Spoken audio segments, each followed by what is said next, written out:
આ જિંદગીની અંદર ત્રણ વ્યક્તિને નહીં ભૂલતા. એક, તમને જેને મુસીબતમાં મૂક્યા છે ને એને ન ભૂલતા.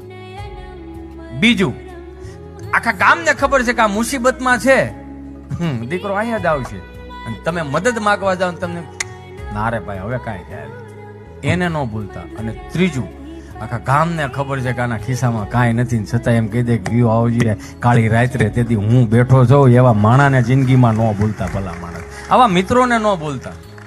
હાથ તાળીઓ વાળા, માવા વાળા, ધાનાડે વાળા, સુટકી વાળા, તમને કહું એવા મિત્રોને સાઈડમાં કરજો. જો પેઢીઓને મોટી કરવી હોય ને તો, નકર કાંઈ નહીં. કારણ કે 21મી સદીના યુવાનોને દિલથી હાથ જોડીને વિનંતી કરું કે 1500 વર્ષ પહેલા જેને માથા પાડીને ધડ લડાવ્યા ને એ આપણી હાટું જ લડાવ્યા હતા. એને માથા પાડીને કહા એ આપણી હાટું જ લડાવ્યા. બાકી છત્રપતિ શિવાજી ને મહારાણા પ્રતાપ એનું લઈને બેસી ગયા હોત તો અહીંયા તમને કહું